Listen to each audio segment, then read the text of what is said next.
And welcome back to Thumper's Lockpicking. I forgot to tell you guys the story that I wanted to share with you what happened yesterday to me.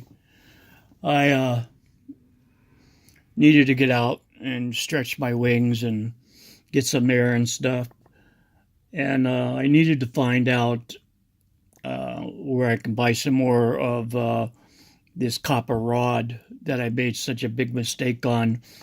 And I apologize to the ones I sent the pins out to. I know they're too big for most of the Bibles and stuff unless you drill them out. It'll work perfect if you can drill them out, but if it's a seal core, don't use them. They're not going to work. I apologize for that, but that's another story. So I'm looking around. I can't find the rods anywhere. I'd like someone to tell me where I can pick some more of the rods up. But let me get to the story. I get to this one big, large company name hardware store, and I bring a Bible with me, and I bring a short piece of rod to show the guy what I was talking about. And we start talking about, this is what I do. I do it with a group of people that are all over the world, and it's just a fantastic hobby. And he looked at me and he goes, yeah, well, I don't carry anything like that.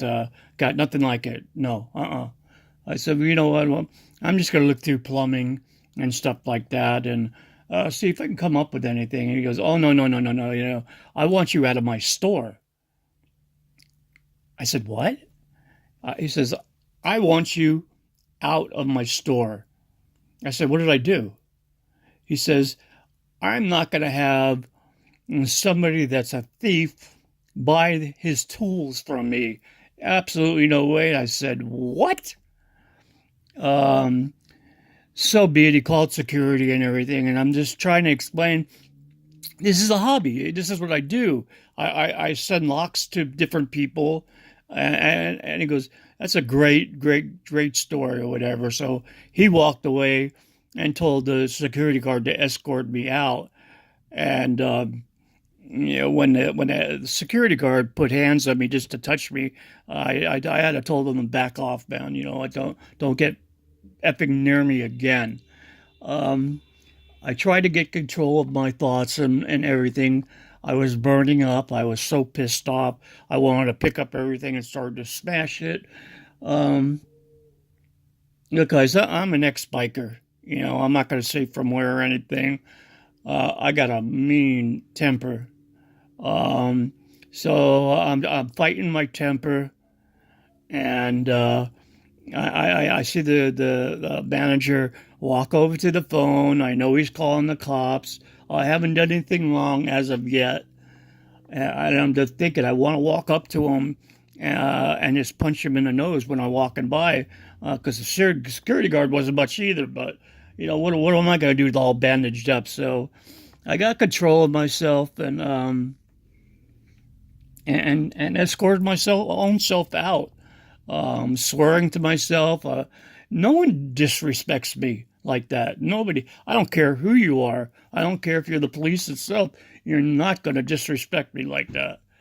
But I got control over this situation in my head, thinking this would be a hell of a time to spend in jail with my arm all in bandages and staples in my shoulder and everything else. And so I shut my mouth and I got in the car and I left.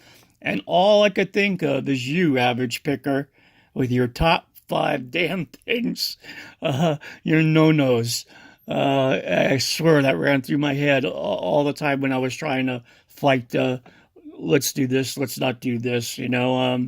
My old days, I wouldn't have hesitated. But I've got a new life ahead, I got all that. Got my kids to think about. Got my shoulder to think about. It'd be hell to be sitting in jail with the pain I'm in. So I did it to you. Thanks, Savage Picker. I appreciate your top 5 no-nos. It sure came true. He doesn't want to help a thief buy his tools at his store. Can you imagine someone saying something like that to you? What would you do, guys? How would you have handled it? I mean, everybody has their own little way. I'm not saying, violence is the way to go, but um, I couldn't think because my arm started, my head, everything started to pump, my blood everywhere. I thought I was losing blood. I started to turn white. I got back to my normal self. And I thought maybe I'll just go by him on the way out and slap him. I did neither. I did neither. I um I did like average John Doe would do. I walk out of the store and forgot about it. But so I just want you to know I felt bad the whole day yesterday. I I mean, could you imagine if the cops would have came and he would have explained, yeah, well, he does this lockpicking stuff, and I think he's a criminal, and blah blah blah. I don't think it would have ended really well with me, even though I'm doing nothing wrong. Um, I just don't like getting involved with the police. I feel guilty, but I haven't done anything. But yet this. I'm not going to say what he is. You know what? I held my mud, guys, and I didn't do anything. So, question to everybody is: you don't have to answer the top five no-nos. Thank Cabbage Picker. Um, but what would you have done? All right, brothers. I've got to say, Average Picker, you saved me from that shit going through my mind.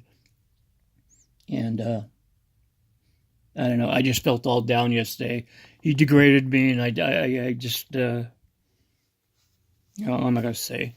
Thanks, everybody. I just wanted you to hear that little story about lock pickers going into someone's store to buy a rod, a copper rod, and then be accused of being a thief or whatever. That I think he even mentioned I'll break into his store or something. He just kept on going and going. I couldn't hear no more. Thank you very much. Have a great day.